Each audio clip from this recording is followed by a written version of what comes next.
ここが好きだよ日本人へようこそ。皆さん、映画はお好きですか？かつてはテレビ番組のように手軽に見られるわけではなかったので敬遠していた方もいることでしょう。ですが今ではネットの配信サービスによって自宅にいながら手軽に見ることができるので、映画が再び人気になっております。テレビが一家に一台なかった時代には娯楽の王道として親しまれていた映画、アメリカのハリウッド映画やインドのボリウッド映画など、今でも世界中で愛されています。実写だけでなく CG やアニメーションなど、その時代の最先端の技術が用いられることも多いのが特徴です。映画といえばハリウッドのイメージが強いですが、日本の映画も非常に高いクオリティを誇ります。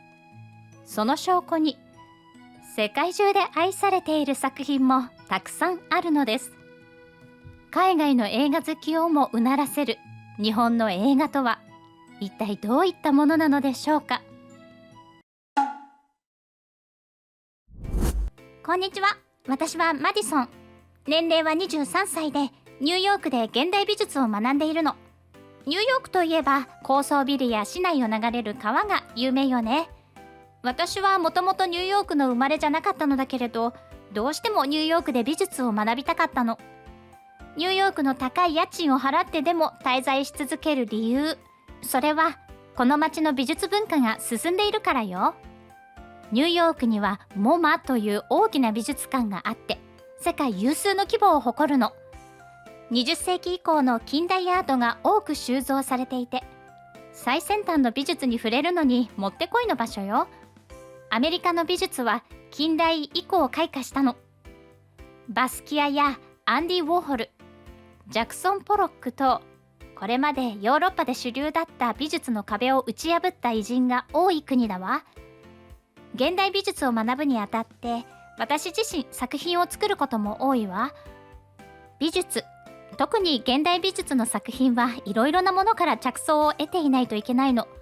だから私自身美術以外の学問を独学で学ぶことも多いわね。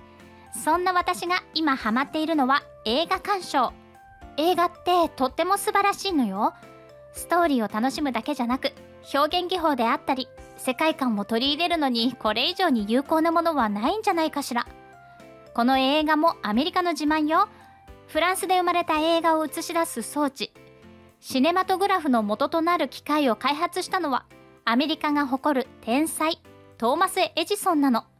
また映画のジャンルにアニメーションというものもあるわ。映画ではないけど有名なアニメーション作品である蒸気船ウィリーを生み出したのもアメリカのウォルト・ディズニーなのよ。映画に CG を初めて本格的に取り入れたのもアメリカよ。こちらもディズニーが作った映画トロンだったの。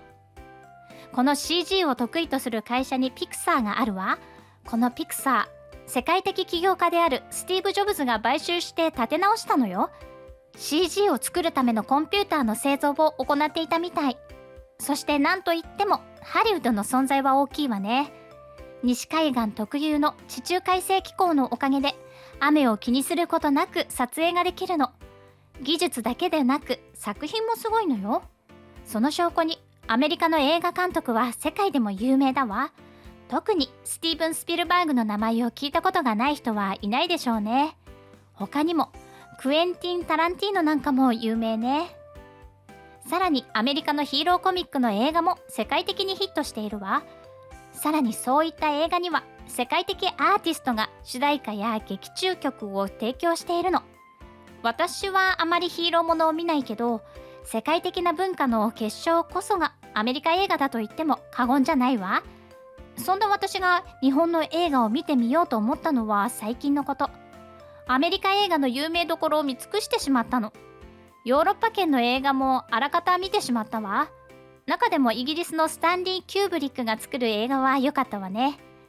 彼が映画にかけるこだわりがひしひしと伝わってきたわ。だから次はアジアの映画を見てみたいと思ったの。同じ英語圏であるインドのボリウッド映画でもいいんだけれど、どうしても日本に興味があったの。なぜなら美術を学ぶ上で日本を避けて通ることはできないからよ。例えば浮世絵はジャポニズムといってヨーロッパの芸術家に多大な影響を与えたわ。版画を多用した漫画の表現では日本の右に出る国はないんじゃないかしら。禅の文化とともにある水墨画も外せないわ。日本の禅はさっき言ったスティーブ・ジョブズにも多大な影響を与えたわ。私が学ぶ現代美術でも有名な人が多いの。草間彌生、村上隆、奈良義朝など世界的な知名度を誇る人がいるわね。そんな日本が作る映画にも興味があったの。でも日本の映画に対する私の印象はあまり良くなかったわ。アメリカの派手な映画に慣れ親しんでいる私にとって日本の映画はいささか地味なイメージだったの。アメリカのように多大な予算や最先端の技術をかけて映画を作っているとは思わなかったからね。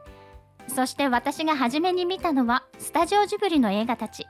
特に世界的に高い評価を誇っている千と千尋の神隠しを最初に見ることにしたの。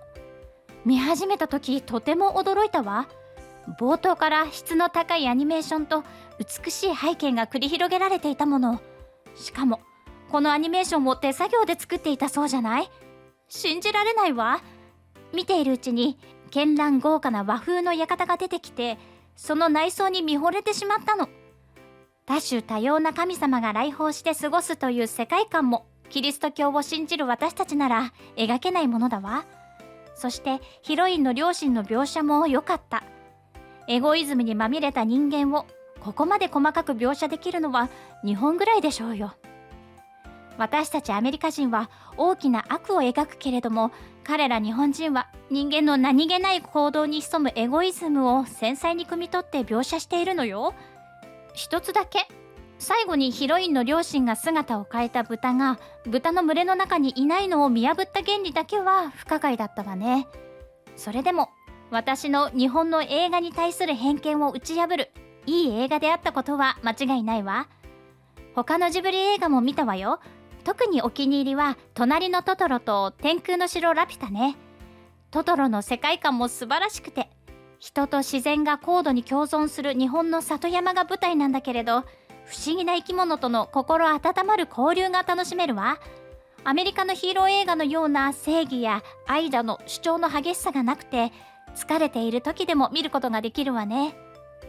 ラピュタの世界観も美しかったわ。飛行船や空飛ぶバイクのような機械、そして空や古代の天空都市で繰り広げられる男女の友情劇はアメリカ人にも親しみやすいのじゃないかしら。加えて平成たぬき合戦ポンポコもジブリ映画の特徴をよく表しているのじゃないかしら。自然を破壊してまで自分たちの活動範囲を広げようとする人間のエゴをサステナビリティの概念すらなかった時代に表現していたのは日本の映画くらいだもの。欧米人にとって自然は神様が人間に与えたものだから自由に使ってもいいという解釈だったものね。昔のトイレ一つとっても日本人は汚物を畑の肥料として重宝していたそうよ。サステナビリティのお手本みたいな哲学を持った民族なのじゃないかしら。素晴らしいわ。次に私が見たのは黒澤明の映画よ。世界の黒澤と呼ばれているだけあって素晴らしい映画だったわ。彼の作る映画の主人公は強い正義感でもって課題に立ち向かう人間の理想像のような人物なの。正義の質こそ欧米のそれとは違うと思うけれども、強い信念を持った人間には憧れるわ。さらに気になっていた他の日本の映画も見ることにしたわ。それは特撮映画。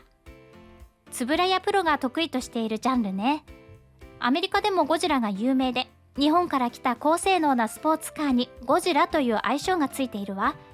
特撮は正しくは SFX といって合成やミニチュアなどを利用したトリック撮影のことを指すの。円谷プロもアメリカのキングコングという特撮映画の影響を受けているらしいわ。そんな特撮映画の中で私が選んだのは定番であるゴジラよ。CG もない時代にあれほどリアルなミニチュアやゴジラのスーツを作って行われた迫力の表現には私も舌を巻いたわ。ここまで昔の映画を見てきたけれど、最近の映画も見たくなったからアニメ映画を見ることにしたわ。というわけで最後に私が見た日本の映画は君の名はよ。日本で社会現象を起こしたロマンス映画は外せないものね。舞台が東京と日本の地方の村とで二転三転するのだけれど、どちらの背景の描写も美しかったわ。男女のすれ違いが生むセンチメンタルな雰囲気がよく描かれていたわ。ジブリの映画でもそうだけど、人間の心の機微をよく捉えているわね。最後のすれ違う電車の車窓で2人が顔を合わせる描写も良かった。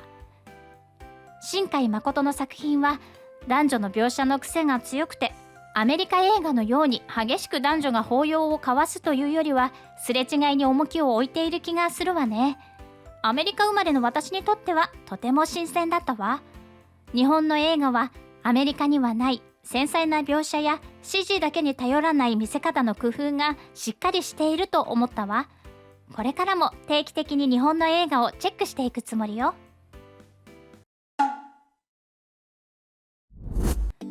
一言に日本の映画といっても、そのジャンルは千差万別。実写映画や特撮映画など撮影を伴うものから、日本が得意としているアニメーション映画まで様々なものがあります。そんな日本映画の強みは何といっても繊細な描写。メッセージを受け取るものというよりは、登場人物の心の機微や背景映像へのこだわりなどを深く味わうものなのです。またアニメーションへのこだわりも外せないでしょう。宮崎駿や新海誠、細田守などさまざまな映画監督がアニメーションを用いた表現で素晴らしい作品を世に送り出しています。彼らの作品には日本特有の漫画カルチャーにも通じるタッチのキャラクターが多く登場するのです。皆さんもそんなこだわりの日本映画の世界に深くのめり込んでみてはいかがでしょうか。最後までご視聴いただきましてありがとうございました。視聴者の皆様のご意見ご感想をコメント欄までお寄せください。もしよろしければ高評価やシェアしていただけると嬉しいです。それではまた次回の動画をお楽しみに。